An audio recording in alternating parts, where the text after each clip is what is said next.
방지법을 적절하지 않다. 나쁘게 말하면 합법적으로 땡판을 친다라고. 전세방 구하는데 너도 좀 부담해라. 특권을 받고 국회의원 본연의 업무는 제대로 하고 있느냐. 특권을 주고 수당을 주고 이거 안 된다는 거죠, 이거. 궁극적으로 돌고 돌아서 나비 효과처럼 여러분들도 피해를 볼 수가 있다는 거죠.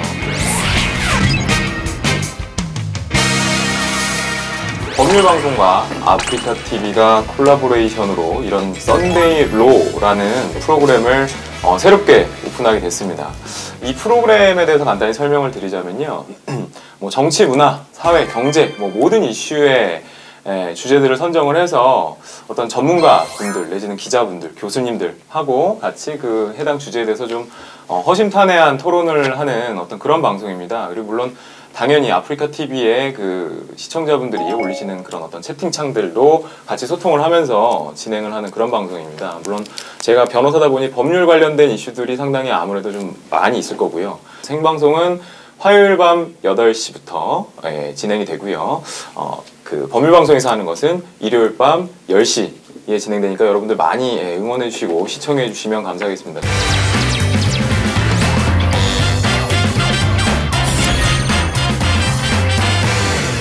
시사 돌직구 탑3라는 그 제목을 달았는데요.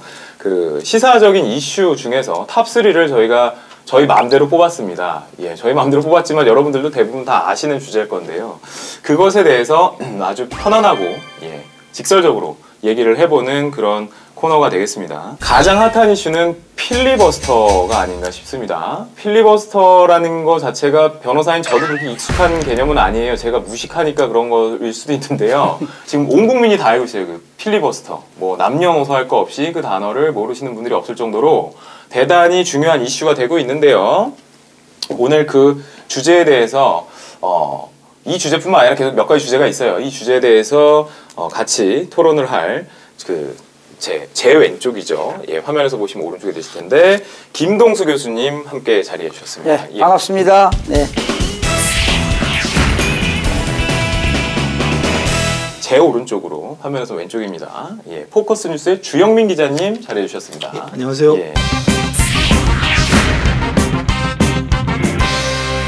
필리버스터 오늘 끝난다는데 시험 너무 많아님 필리버스터 오늘 끝난다는데 오늘 끝날지 안 끝날지는 좀 봐야 할 것 같습니다. 지금도 아마 계속 진행 중에 있는 것 같은데요.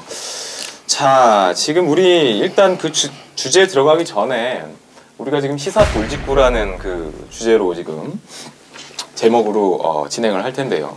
시사 돌직구 기자님은 기자시니까 돌직구를 많이 날리실 것 같은데. 전 돌직구보다는 돌커브를 던지고 싶은. 그래야 좀 제대로 던져서 직선으로 던지면 다 피하잖아요. 그래서 커브로 던져서 뒤에서 칠 수 있게. 여러분들도 보시면서 돌직구를 날려주세요. 돌직구가 야 이거 진짜 돌직구다 싶으면 제가 읽어드릴게요. 철직구, 쇠직구도 있음. 그냥 맞고 죽어라 뭐 이런 뜻이라는데요. 자, 그 다음에 우리 김동수 교수님께서는 평소에 좀 이렇게 표현을 어떻게 하시고 싶은 말씀은 다 하시고 살고 계시는 타입이신가요? 그렇죠. 많은 사람들에게 어떤 공정성, 투명성을 외치고 살아가는 사람 중에 한 사람입니다. 또한 대한민국 국민으로서 법을 지키자 이런 슬로건을 갖고 있습니다. 법을 지키자. 네, 법을 지키자. 그 지금 법 때문에 지금 난리예요. 지금 국회가 지금 이 필리버스터 때문에 지금 난리죠. 한번 그럼 우리 좀 본격적으로 얘기를 해볼까요? 그 네버엔딩 스토리, 국회 필리버스터. 법률적으로 합법적이죠. 합법적이고 도덕적이고 윤리적인 법안이기 때문에 이거는 우리나라의 2012년 5월 25일 날 합법적으로 국회법에서 이제 국회 선진화법으로 해가지고 합법적으로 법이 통과된 거기 때문에. 그러니까 국회의원들이 필리버스터를 활용을 해서 의사 결정 방해를 하더라도 그건 합법적인 것이다라는 말씀이신 거죠. 그럼 기자님 우리 그 필리버스터는 도대체 무슨 뜻인가요? 필리버스터가? 다수결이잖아요, 민주사회가. 그래서 다수결에서는 숫자가 더 많은 쪽에서 법안을 내거나 뭐 상정을 했을 때 통과를 시키는 게 훨씬 더 유리한데, 그렇다 하더라도 뭔가 좀 좋지 않은 법이라든가 아니면 또 어떤 한 당을 위해서 만들어진 법이라든가 이런 것들이 있었을 때 소수들이 그걸 견제할 수 있는 유일한 수단이 필리버스터라고 생각을 하시면 될 것 같아요. 뭐 아까 교수님이 말씀하셨듯이 국회 선진화 법안 때문에 이게 나오기는 했지만 실질적으로 뭐 합법적이다, 뭐 비합법적이다, 뭐 이런 말을 다 떠나서 그냥 누구나 뭔가에 대해서 제동을 걸고 싶을 때 할 수 있었던 유일한 방법이 필리버스터라고 지금은 보시면 될 것 같고요. 나쁘게 말하면 합법적으로 깽판을 친다라고 할 수도 있지 않을까 소수가 싶습니다. 다수를 깽판 칠 때 쓰는 제도다라고 하는데 저기 저 불밭 짬뽕께서 써있네요. 예. 무제한 토론이다. 예. 이게 정답입니다. 예, 무제한 토론을 해서 어쨌든 결정을 못 내리게 한다는 거죠. 그러니까 그렇죠. 토론이 다 완성이 되고 난 다음에 그거를 결정해서 통과시켜서 시행될 수 있도록 하는 건데. 정확하게 말씀드리면 새누리당 이철우 의원이 이 테러 방지법을 대표 발의했잖아요. 그러다 보니까 그대로는 야당에서는 통과시켜서는 안 되겠다 해가지고 더불어민주당에서 107명이 서명을 했어요. 그래서 국회의장한테 제출해서 야 지금부터 우리가 무제한 토론을 시작하겠다 해서 23일 날인가요? 맞습니까? 그때 김광진 의원이 아마 첫 주자로 나와가지고 이런 그 무제한 토론이 됐죠. 네. 그때 아마 5시간 35분인가 했을 거예요. 예. 옛날에 그 김대중 전 대통령이 아마 5시간 좀 넘게 했던 그런 기록이 있는데요. 그 뒤로 아마 없다가 지금 전무후무한 기록들이 계속 갱신되고 있는 걸로 보이거든요. 교수님, 그 우리나라 필리버스터는 네. 지금 뭐 언제쯤 등장을 하게 된 건지 좀 자세하게 그러니까 좀 설명을 해주시죠. 그 예. 1964년이니까요. 그때 예. 우리나라는 로버트 회의법을 적용하고 있어요. 모든 국회의원들이 미국의 그 회의법이 있어요. 회의 진행법이. 회의 진행해 보면은 의사 진행 발언이라는 게 있습니다. 자, 의장이 회의를 이제 진행하잖아요. 네네. 그럴 때 회원들이 또는 국회의원들이 의사를 진행하는데 문제가 있다 하게 되면 국회의원 중에 의사 진행 발언을 하겠습니다. 해가지고 그 당시 그때 여당이 민주공화당이었잖아요. 그리고 김대중 그 당시 국회의원이 자유민주당이었어요. 그때 자유민주당 대표가 김준현 대표였어요. 그래서 그때 김준현 대표를 체포하겠다 하니까 김대중 그때 당시에 그 의원이 의사진행 발언을 해가지고 5시간 19분을 발언을 한 것이 있죠. 주제가 너무 어려우시죠? 여러분들 지금 채팅창이 조용하네요. 예, 채팅창이 아주 조용합니다. 예, 우리끼리만 하는 방송 같아요, 여러분들. 예, 그 몽룡이님이 가끔 심심할 때 보는데 국회의원 싸우는 거 보면 재밌어요 라고 하는데 예, 오타 같습니다. 하여튼 재밌다고 하시는데 예, 여러분들 그 채팅창에요 많은 의견들도 좀 올려주시고요. 여러분들의 목소리도 좀 내주세요. 그래서 저희가 이게 좀 소통을 해야 되잖아요. 예, 맛집 은큼이님 예, 전혀 안 어렵다고 하시는데요. 예, 집중해서 들어주시고요. 예, 저희 교수님과 기자님께서 예, 굉장히 많이 준비해 오셨으니까 지식을 좀 공유하고 잘 알아간다. 예, 좀 정확한 지식을 한번 그냥 이렇게 듣고 간다라는 생각으로 좀 편안하게 들어주시면 될 것 같습니다. 또 우리 기자님 그 필리버스터 관련해서 좀 그 기자로서 뭐 취재도 좀 하셨을 거고 그래서 좀 뭐 하실 얘기가 있으실 것 같은데 국회 선진화법이 아까 말씀한 2012년 5월 2일 날 18대 국회에서 본회의 통과하고 생긴 다음에 당시에도 항상 얘기했던 게 국회의장이 직권상정하거나 거대 다수 야당이 밀어붙이기식의 보완 처리를 할 경우에 이걸 제도적으로 뒷받침하기 위해서 필리버스터를 하는 게 맞다.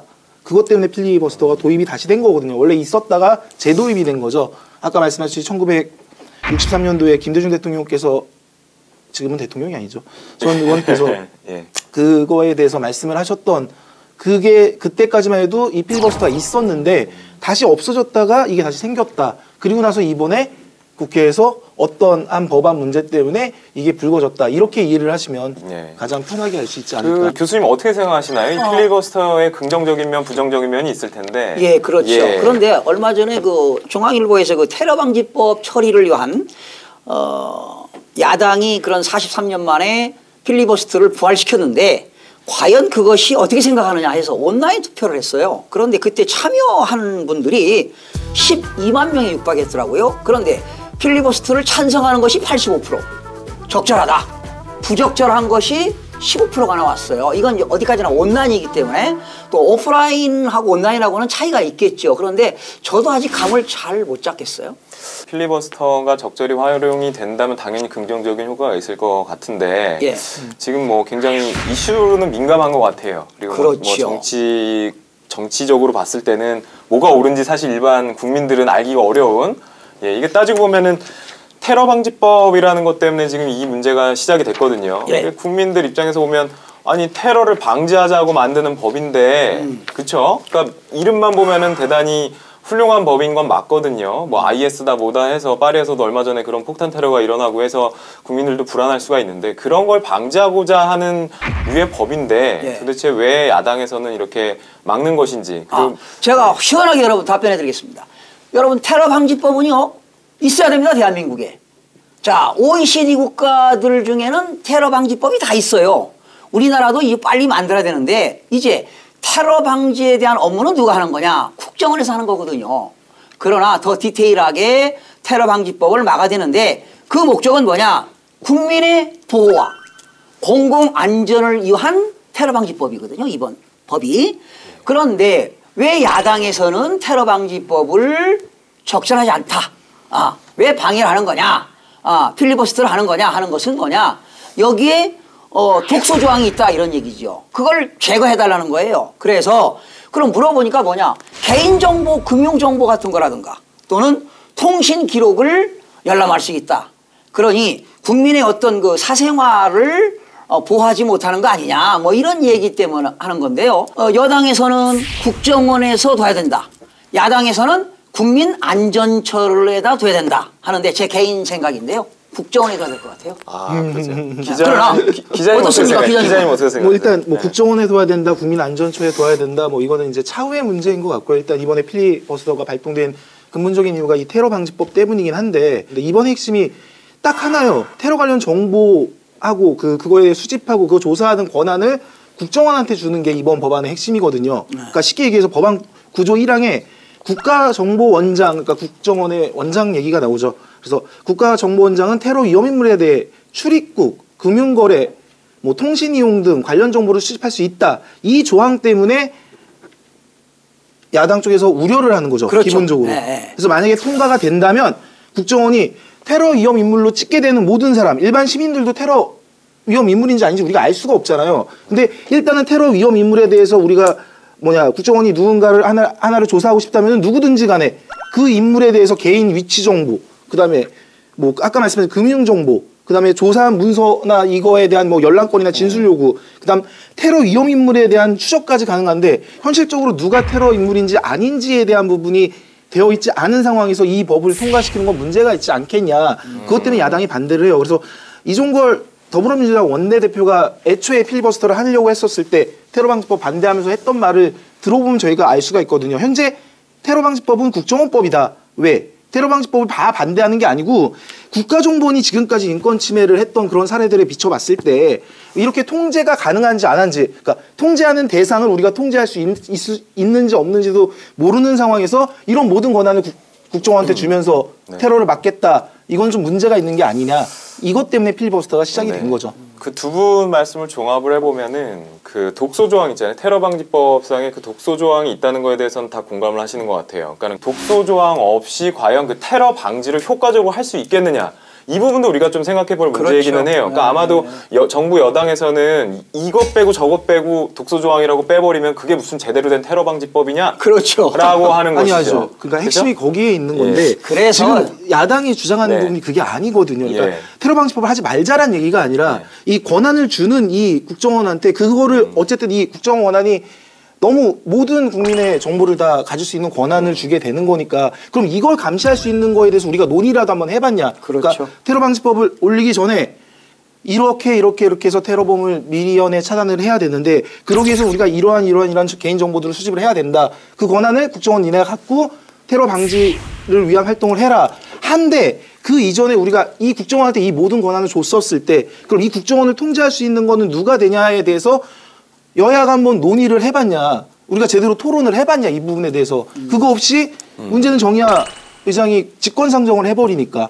직권상정했고 과반수 넘어가는 여당에서 이 법안 그냥 표결 붙이면 통과를 시킬 테니까 그 전에 이 법안에 대해서 제대로 좀 국민이 알게끔 하고 일반 시민들이 알게끔 하고 그거에 대해서 우리가 한번 논의 한번 해보고 그런 다음에 통과시켜도 되지 않겠느냐가 이번에 야당에서 필리버스터를 하게 된 이유인 거죠. 네, 여러분들 좀 뭐 정확히 아셨는지 모르겠어요. 뭐 좌파 아니에요. 우리 좌파 아니야. 이상하게 좌파 우파 어딨어요 지금? 오른손잡이면 우파나? 네, 그거 아니고요. 저기 그 기자님이 말씀하시는 건 뭐냐면은 그 얘기가 아니고 이 독소 조항 관련해서 이걸 딴지 걸어갖고 뭔가 다른 정치적인 이슈를 자꾸 만들어갖고 희석시키는 뭔가 그런 행위를 하는 것은 아니다. 우리가 분명히 국민들이 인식을 해야 될 건 뭐냐면은 그 독소 조항이 얼마나 독한지에 대해서 한번 고민을 해볼 시간이 없이 이게 그냥 통과됐을 때 그에 따른 피해는 다시 법률을 개정하거나 그런 어떤 사회적인 비용을 치러야 된다는 거죠. 그러니까 그런 비용을 치르기 전 단계에서 먼저 그 독소 조항에 대한 충분한 의견 수렴을 한 다음에 해도 늦지 않는다라는 거고, 여당 입장에서는 지금 당장 급해 죽겠는데 그 피켓 보면 그렇게 나와 있잖아요. 테러 방지법도 못 만드는 국회 뭐 이런 식으로 나와 있는데, 원래 국회, 민주주의 그게 원래 그렇잖아요. 대화와 타협이 원칙 아닙니까? 근데 그런 부분이 지켜지지 않아서 지금 이런 강수를 두는 것 같아요. 야당 입장에서는. 근데 그게 과연 어느 쪽이 옳은지에 대해서는 그 국민 각자가 판단해야 될 문제인 것이지, 제가 여기서 이거는 뭐 필리버스터를 통해서라도 막는 게 맞다, 아니면은 그런 거는 필리버스터로 지금 이게 딴지 걸 게 아니라 지금 국가 안보와 지금 사활이 걸린 문제인데 이렇게 지금 옥신각신할 때가 아니다, 일단 법은 만들고 추후에 보완해 나가도 늦지 않다라는 의견이 팽팽하게 맞설 수밖에 없는 것 같아요. 필리버스터 자체가 새누리당 작년 지난번 총선 때 공약이었다는 것도 저희가 기억을 해야 돼요. 현재는 여당인 그 현재 필리버스터가 잘못된 것처럼 이렇게 이야기를 하고 있는 여당 쪽이 먼저 필리버스터를 자기네들 공약 안에 넣었었고, 당시 그 19대 총선 당시에 필리버스터 도입을 공약으로 내세웠던 공약집 안에 보면은 다양한 이야기들이 담겨 있었어요. 이 단순히 필리버스터뿐만 아니라 뭐 의장의 직권 상정 요건도 강화하고, 의안 상정 의무제도 도입하고, 뭐 안건 신속하게 처리하기, 안건 시속 처리제도 도입하고, 그 끝에 본회의 때 필리버스터를 도입해서 몸싸움하지 말자. 그래요. 우리 막 힘으로 밀어내가지고 그렇죠. 법안 상정하지 그때 말고. 18대 때 몸싸움들 많이 했잖아요. 그러다 보니까 이게 일명 몸싸움 방지법이에요. 지금 있는 현상, 팩트를 놓고 봤을 때에 이거를 우리 일반 시민의 입장에서 어디까지 생각을 할 필요가 있는 이슈인 것인지에 대해서 그 눈으로 바라보는 거예요. 그러니까는 이걸 완전 전문가의 눈으로 바라본다기보다는 일반적으로 그냥 국민이 들어봤을 때에 이걸 어떻게 받아들일 것인지, 이게 도대체 왜 우리 사회에 이슈가 됐고 이렇게 크게 언론에서 보도를 하는 것인지, 이런 것들에 대해서 좀 살펴봤어요. 그 다음 주제로 좀 넘어가 볼게요. 남녀 혐오 시대다라는 말을 뭐 인방계리라든지 그쵸? 일베라든지 이런 데서 많이 그런 그 남녀 혐오성, 그런 댓글이나 어떤 싸움이라고 해야 될까요? 말싸움? 그런 것들이 많이 이루어지는데요.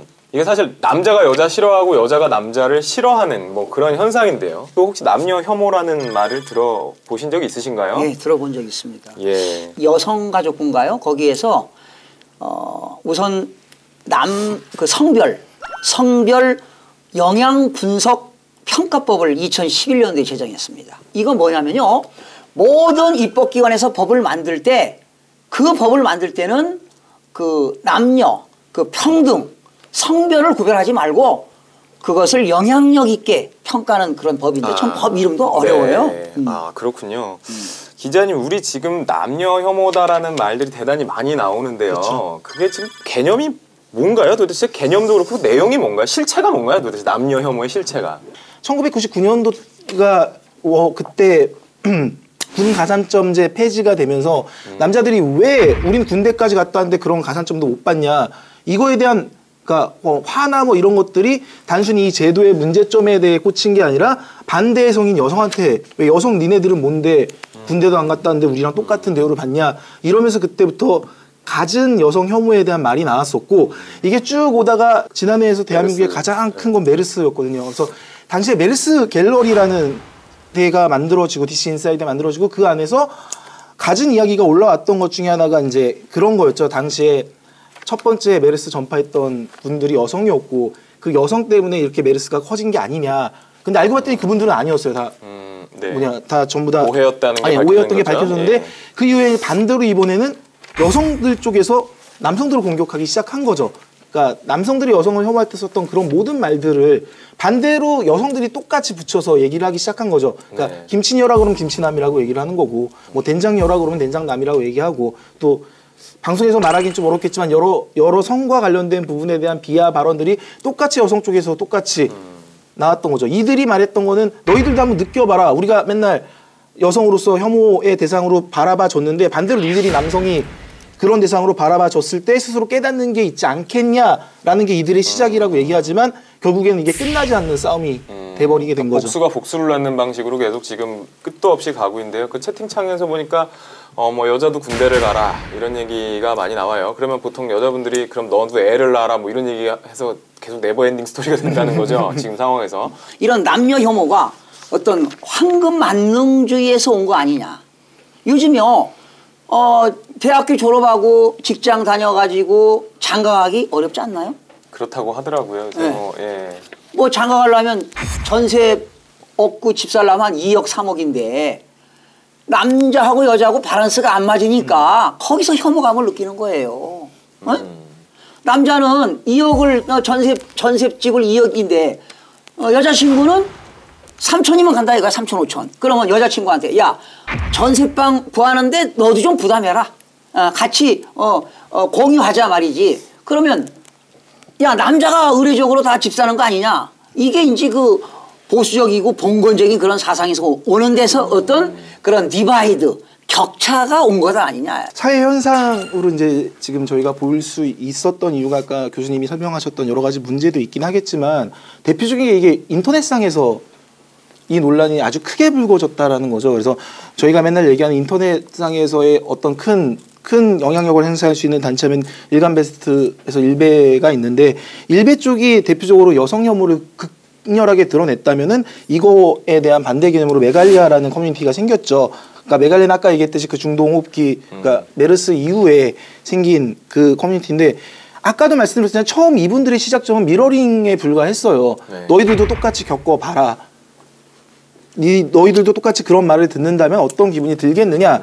여기서 시작이 됐는데 이게 점점 서로 감정이 격해지니까 계속 그쪽으로만 초점이 계속 가는 거예요. 그러니까 성적인 부분과 관련된. 그러니까 그냥 일반화시킨 것도 모자라서 너무 성적으로 폄하를 시키는 말로 서로 싸우게 되는 거죠. 처음에 시작점은 메갈리아 쪽, 그러니까 남성을 혐오하는 모습을 보여주는 거는 여성을 혐오하는 사람들을 혐오하기 때문에 그분들의 대상자는 자기네들을 혐오하는 그 대상자한테만 그거를 똑같이 알려주셨는데 이게 극단적인 성대일부로 나중에는 가버렸다는 게 그게 가장 큰 문제라고 볼 수 있겠죠. 여성가족부의 여성정책과에서 지난 2014년도에 양성 평등 기본법을 만들었어요.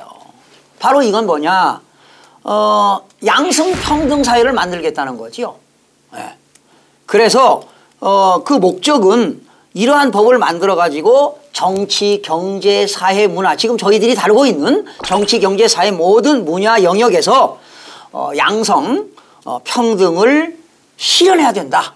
그런 운동을 하고 있는 것 같습니다. 네. 그래서 이제는 양성평등 사회를 만드는 것이 바람직한 사회가 되지 않을까. 그래야 국가도 발전하고 또한 선진국으로 진입하지 않을까 그런 생각을 해보네요. 네, 양성평등이라는 것이 여성의 지위를 여건의 신장을 어떤 그 상승시키는 거기에만 초점이 맞춰져 있는 게 아니고 향후에는 어떻게 보면 남성의 불평등, 그러니까 여성의 지위를 법률이나 이런 걸 통해서 상승시키고자 하는 그게 목적이 달성됐을 때는 상대적으로 남자가 또 내려갈 수가 있거든요. 그럼 그걸 또 평등에 맞추는 그런 개념이에요. 네. 예전에는 남성이 그냥 여성을 비하하고 비아냥거리는 그런 시각 안에 멈춰 있었다면 반대로 이제 여성이 남성을 똑같은 방법으로 비아냥거리고 비하하고 거기서 서로 간에 이런 얘기 들으니까 남자 입장에서도 기분이 나쁘네, 안 좋네. 아 이게 뭐 네 여동생이 그러면은 그런 말 할 수 있겠냐. 이게 떠나서 나한테 그런 말이 왔었을 때 그 느낌을 느껴보면서 네. 아 이거는 아닌 거구나. 네. 그래서 한 단계 성숙하는 기회가 될 수도 있지 않았을까 싶기도 해요. 여러분들은 배설해서 시원했을지 모르지만은 그걸 통해서 다른 분들이 피해를 볼 수도 있고요. 궁극적으로 돌고 돌아서 나비 효과처럼 여러분들도 피해를 볼 수가 있다는 거죠. 그러니까 너무 단편적으로 남자 여자만 놓고 볼 게 아니라 내가 하는 행동 자체가 추후에 어떠한 그런 눈덩이가 돼서 돌아올지 이런 것들도 한번 생각해 보시는 게 오히려 현실적이지 않을까. 뭐 내 여동생이라고 생각해서 얘기하지 마라 이러는 것보다는 그런 생각도 좀 해볼 필요가 있을 것 같아요. 그래서 결론은 소통인 것 같아요. 예. 소통할 그렇죠. 수 있는 소통을 해야 되고요. 네. 자기 그 상대방 입장에서 항상 좀 생각해 봐야 되고 모든 사람들이 그 자기 이기주 아니겠습니까? 아까 저기 민호군 이런 말에는 결혼 비용도 남자 여자 50대 50 하자. 이것도 평등사회 가는 거 아니겠습니까? 네. 그런데 앞으로 우리나라도 과도기인 것 같아요. 이제 선진국으로 진입하는 과정에서 몸소리치는 그러한 시대적인 아픔인 것 같아요. 네, 요새 뭐 5대5로 하시는 분도 있고 여자 집에서 다 하는 경우도 있고요. 여자 집이 훨씬 더 풍족하고 그러면 사회 풍토가 많이 바뀌었죠. 예, 많이 바뀌어서 그 이제 과도기적으로 넘어가는 중이니까요. 그 넘어가는 중에 너무 그 과민하게 반응하실 거는 아닌 것 같다는 생각이 듭니다. 세 번째 주제입니다. 그 최근에 이제 뭐 대학에서요, 뭐 K 대학이라고 특정을 하면. 그만 턴 OT 비용 누가 다 먹었을까 싶은 내용들의 기사가 지금 나오고 있습니다. 모 대학에서, 그러니까 모 대학 체육대학인가 봐요. 그 오리엔테이션에서 대단히 큰 돈을 뭐 이렇게 걷었나 봐요. 이 내용이 어떤 건지 주 기자님이 좀 설명을 좀 해주시죠. 그러니까 이게 최근에 이제 OT와 관련된 여러 가지 기사들이 나오기 시작했는데 시작점은 딱 SNS 상에서 글이 하나 올라오면서 시작이 됐죠. 지금 저희가 K대, 체대라고 얘기하는 이 학교 계정이 있는 그 학교 계정에 있는 SNS에 글 하나가 올라왔는데 그 글 내용 핵심이 뭐냐면 OTB가 이만큼 내는데 정확하게 따지면은 대략 한 30몇만 원에 38만 원의 OTB를 내는데 알고 봤더니 뭐 숙박비다, 행사비다, 간식비다, 단체복이다, 뭐 여러 가지 비다 해가지고 나눴는데 실제로 찾아보니까 이건 비용이 너무 과하다. 숙박비도 학교 기숙사를 쓰고 뭐 그다음에 뭐 단체복이라고 얘기하는 건 인터넷에서 그 가격보다 훨씬 싼 가격에 팔고 있고 그러니까 나는 이게 정확하게 어떻게 쓰이는 건지 거둔 OTB가 그러니까 OTB가 너무 많다는 얘기를 제기한 게 아니라 OTB 낸 게 정확하게 어떻게 쓰이는 건지에 대해서 학생회 측에 요구를 했죠. 이 사람이 SNS에 글을 올려서 그러니까 도대체 어디에 쓰이는 돈이고 어떻게 된 건지 밝혀달라라고 얘기를 했는데 그거에 대한 학생회의 대처가 너무 저희가 생각했던 상식 밖의 대처가 나왔던 거죠. 이렇게 불투명하다 보니까 대단히 뭐 오해인지 진실인지 건 밝혀지지 않았기 때문에 뭐라고 말씀드릴 수가 없어요. 근데도 사람들 생각에는 야, 뭐 그 뒤에서 어떻게 뭐 띵겨 먹었겠네, 뭐 돈을 어떻게 했겠네, 뭐 이런 소문들이 자꾸 파다하게 된단 말이죠. 이렇게 투명하지 않기 때문에. 이런 OT 하기 전에도 예산 편성을 해서 예산이 어느 정도 들어가는데 실제 예산이 얼마가 들어갔고 남은 비용은 얼마고 이렇게 투명하게 공개하는 것이 원칙이 아닌가 그런 생각을 해봐요. 그렇죠. 나중에 이제 이게 논란이 불거지니까 학생회 측에서 SNS에 예산안이라고 해서 올려요. 그러니까 예산안을 보여주는 거죠. 그 예산에서 이건 똑같은 거예요. 뭐 숙식비로 94,000원, 뭐 단체복비로 뭐 18만 원 이런 식으로 안을 딱딱 해가지고 이게 아닙니다. 우리 이렇게 계획을 했습니다라고 보여주는데. 진짜로 원했던 건 이 돈이 다 거쳐서 쓰이고 난 다음에 이게 남는 돈이 있는 건지 그렇죠. 아니면 정확하게 이 물품이 그 가격이 맞는 건지에 대한 결산이 제대로 돼야 되는데 그게 없기 때문에 이 대학 내에 있는 학우들은 다 난리가 난 거죠. 이건 문제가 있다. 그러면서 이들이 지적을 하기 시작했어요.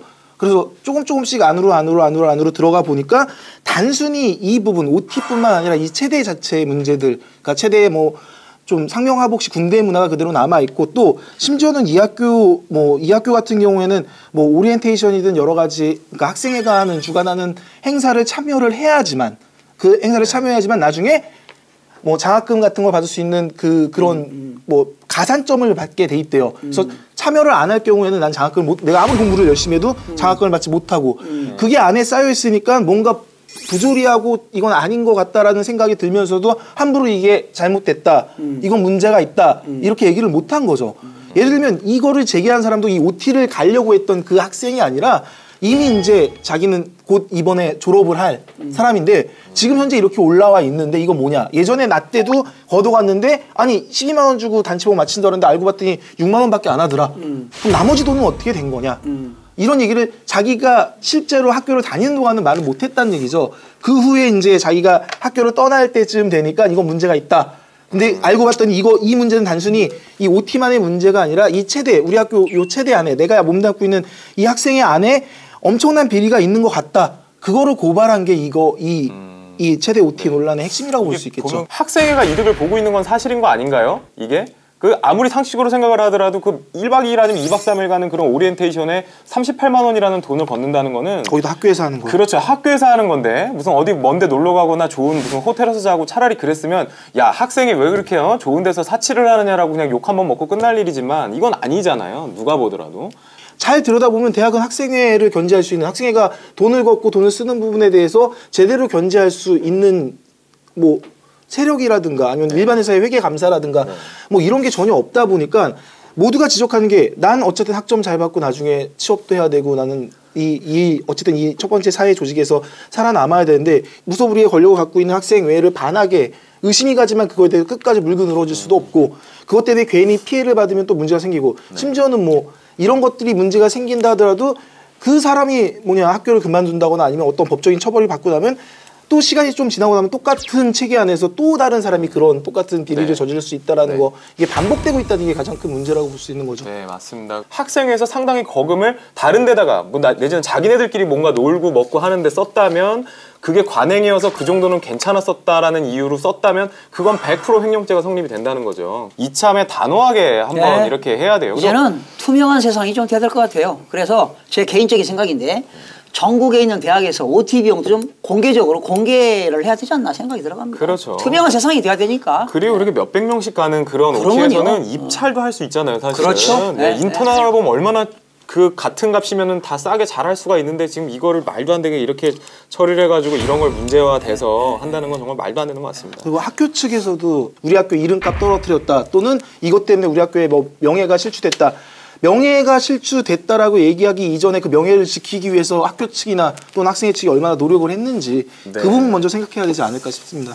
자, 지금까지 우리 시사 돌직구 탑3 해서 그 시사 이슈 첫 번째 이슈가 필리버스터였고요. 두 번째가 남녀 혐오 시대에 관련되었고 세 번째가 그만둔 OT 비용 누가 다 먹었느냐라고 해서 최근에 이제 시사 이슈가 된 그 탑3 주제에 대해서 좀 간략하게 살펴보았습니다.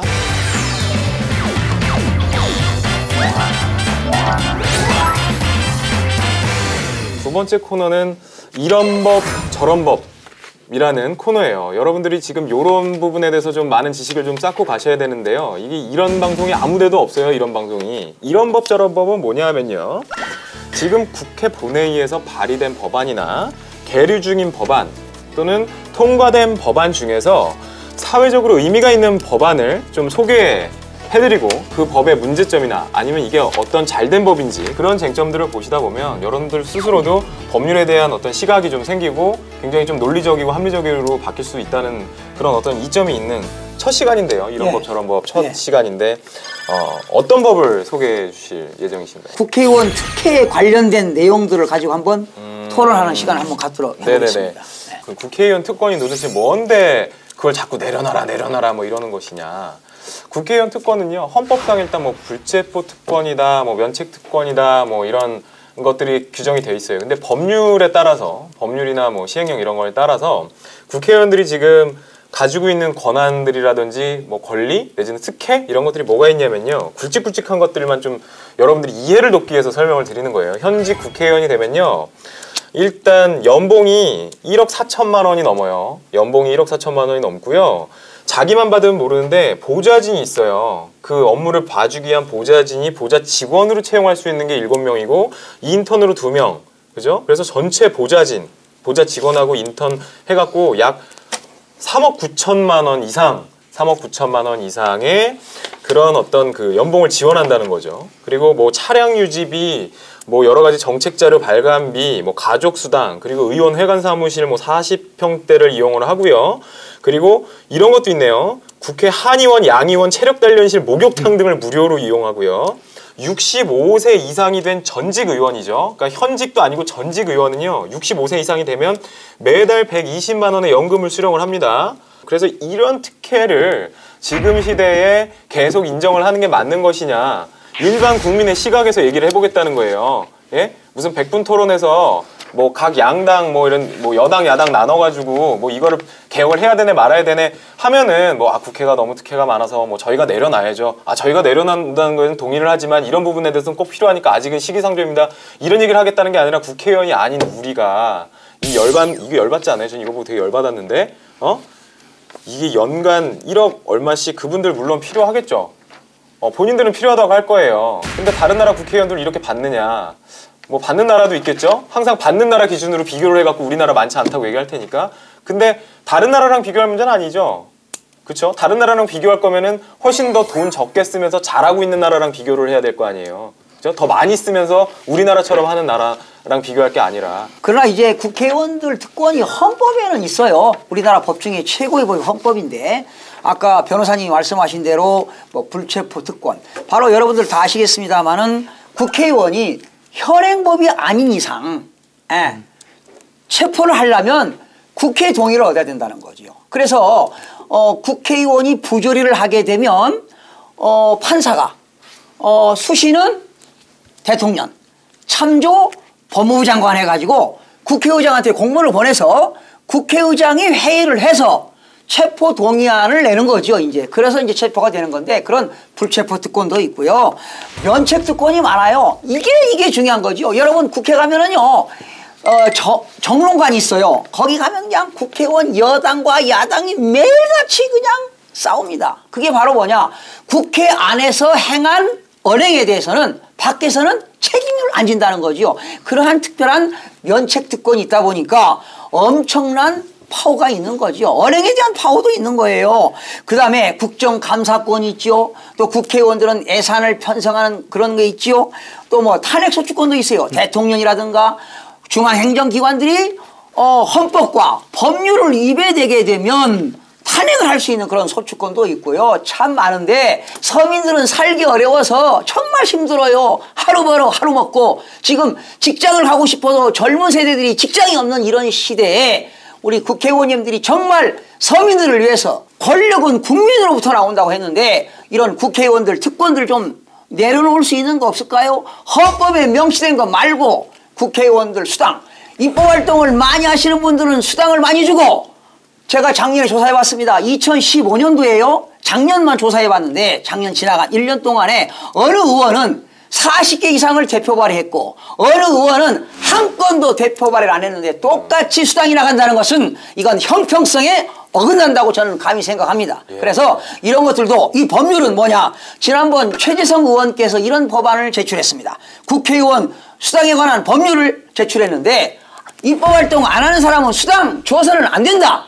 이런 거 국회의원들이 스스로 자정하기 위해서 이런 법안을 내신 거 정말로 감사드리고요. 말씀하신 대로 네. 그 입법의원이나 네. 열심히 활동하는 것들을 좀 공식적으로 평가를 할 수 있는 어떤 기준 네. 그리고 지금 뭐 인공지능이다 뭐 빅데이터다 많이 있잖아요. 예. 그런 걸 통해서 뭔가 통계치를 뽑아서 그거에 해당하는 만큼의 보수를 지급해주는 그러니까 일 잘하고 일 더 많이 하는 네. 매해마다든 아니면 매월마다든 하여튼 뭐 분기별이든 그렇죠. 그런 데이터를 통해서 국회의원들을 평가할 수 있는 뭔가 객관적인 시스템이 좀 필요할 것 같아요. 그 부분에 대해서. 그래서 평가가 나쁘면 우리도 회사에서 그렇잖아요. 인사고과가 안 좋으면 급여도 깎이고 강등도 되는 판인데 국회의원은 그런 게 없다는 게 그냥 자고 일어나서 뭐 누가 필리버스터를 하거나 말거나 그냥 나는 기다렸다가 그냥 국회에서도 자잖아요. 뭐 별의별 영상이 다 돌아다니던데요. 그렇죠. 보니까 네. 뭐 야한 사진 보는 사람, 뭐 온갖 청탁을 문자로 하다가 걸린 사람 그런 사람들 국회에서 지금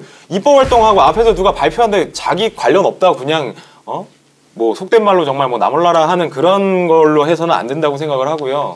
그러니까 그런 평가 시스템 그리고 일 잘하는 국회의원한테 좀 더 몰아준다면 국민들이 조금 덜 화가 나지 않을까. 그렇죠. 네. 어떻게 생각하십니까? 변호사님. 일단 뭐 기자님입니다. 기자님. 추 기자님. 흥분하셨어요, 우리. 흥분했습니다, 제가. 지금 국회 얘기가 특권에 관련해서 얘기할 때 이제 일단 세비 그 월급인 세비 얘기를 저희가 계속 하고 있는데 일단 뭐 다른 나라와 비교하지 말자고 얘기를 하지만 그래도 저희가 비교해 볼 수 있잖아요.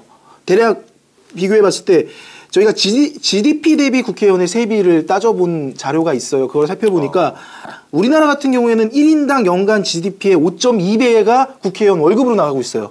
엄청 센 거죠. 5.2배요? 5.2배. 엄청나요, 엄청나. 근데 비교를 해보면 미국 같은 경우에는 3.3배예요. 우리보다 더 낮아요. 영국도 2.7배, 프랑스도 3.6배, 독일도 3.3배. 그러니까 우리가 말하는 그 정치적으로든 어쨌든 뭐 정치적으로든 경제적으로든 문화적으로든 선진국인 이 뭐 영미권 국가들이 훨씬 더 돈을 덜 받고 일을 하고 있다는 얘기예요, 국회의원들이. 그러니까 우리나라는 훨씬 더 많은 돈을 받으면서도 훨씬 많은 특권을 갖고 있으면서도 제대로 된 항상 나오는 게 제대로 된 법안 하나 통과되는 게 뭐가 있겠느냐. 이런 우스갯소리 하잖아. 맨날 싸우기나 하지. 아무리 따져봐도 돈을 너무 많이 받는 건 맞는 것 같아요.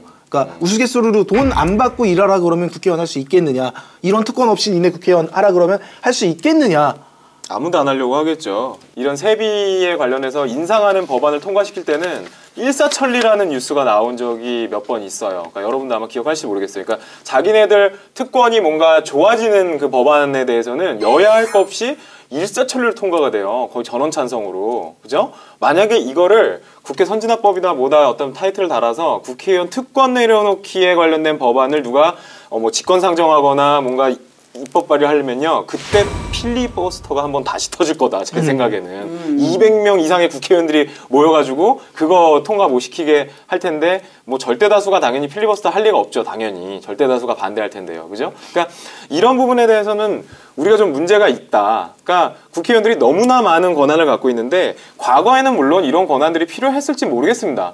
근데 지금 시대에 지금 국민들한테 세금 이렇게 악착같이 걷어내고 있는데요. 예? 담배값까지 인상해가면서 세금을 이렇게 악착같이 걷고 있는 와중에 자기들 쓰고 있는 이런 부분에 대해서는 별로 줄이려고 하는 노력이 없어요. 자기네들은 물가 상승률 대비 훨씬 더 많은 금액을 아마 가져갈 거예요. 이 상황이 보면. 이게 국회의원이 왜 이렇게 연봉이 높아야 됩니까? 저는 그게 좀 이해가 안 됩니다. 그러니까 너무 얄미운 거죠. 국민들 봤을 때는.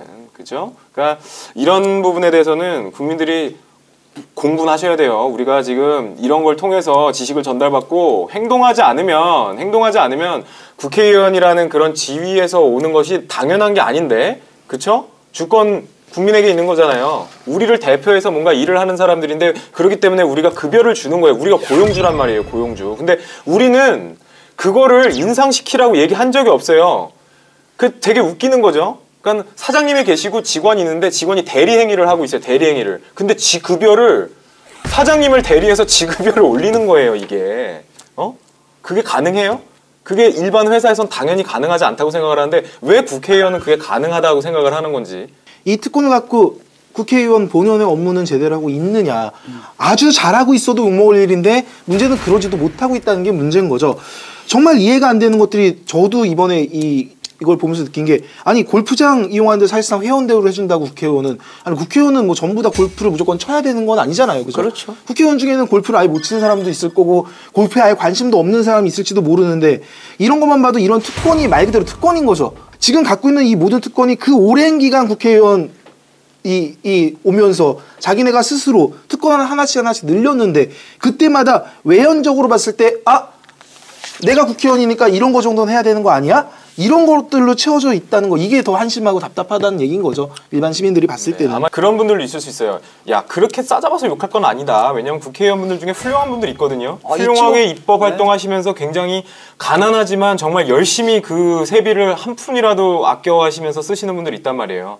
그런 분들을 욕하고자 하는 게 아니에요. 물론 그런 분들은 이만큼 줘도 모자랄 수 있어요. 모자랄 수 있는데 특권은 특권이 맞다는 거죠. 지금 상황에서. 적어도 이 돈이 들어가야 되는 그런 정치 상황이라면은 이 돈이 들어가지 않는 정치 상황을 만들어야 되는 것이죠. 돈이 더 많이 들어가는 구조를 그대로 방치해서 그만큼을 지원을 해주는 시스템을 그대로 유지해서는 안 되는 게 아니냐. 그런 얘기를 드리고 싶고요. 이게 사실 저는 정치적인 성향이 없거든요. 그러니까 뭐 야당이든 여당이든 각각의 개별 사안에 대해서 저는 이거는 맞는 의견 같다, 이거는 뭐 내 생각과는 다르다, 이런 표현을 하지. 그럼에도 불구하고 참 그 명절 때 왜 정치 얘기하지 말라고 그러잖아요. 싸움 난다고, 분란 일어난다고, 그죠? 부모 자식 간에도 정치 얘기하지 말라고 하는 얘기가 진짜 그러네요. 정치적인 성향이, 사실 이 방송 전에 두 번 만나봤을 때 성향이 없어요. 아예 정치에 대한 성향이, 어디를 뭘 좋아하시는 분이 아닌데 막상 얘기를 하다 보니까 참 그 흥분을 하게 되는 그런 상황이 벌어지네요. 어떤 의원들이 잘 법안을 만들어서 정말 본회의에 통과돼가지고 우리 실생활에 할 수 있는 것들을 우리가 좀 감시해서 한다면은 더욱더 국회가 발전되지 않을까, 그런 또 생각을 해보네요. 예. 국회 선진화 관련해서 국회의원 특권들 내려놓자라고 하는 법이 누군가 발의를 했는데요. 그게 발의만 되고 통과가 안 된 상태에서 그냥 폐기가 돼버렸어요. 그래서 정확한 명칭을 저희가 인터넷 검색을 아무리 해봐도 잘 나오지 않더라고요. 그런 상황인데 너무 안타까워서 저희가 한번 논의를 해봤고요. 앞으로도 이런 법 저런 법 시간에는 아까 말씀드린 대로 국회 본회의에 계류 중이거나 뭔가 발의가 됐거나 아니면 통과된 법 중에서 사회적으로 의미가 있다라고 일반 우리 서민들에게도 많은 영향을 끼칠 법이다라고 하는 것들, 그리고 관심을 가져야 되는 법이다라고 생각되는 것들이 있으면 저희가 그 주제를 다뤄보도록 하겠습니다.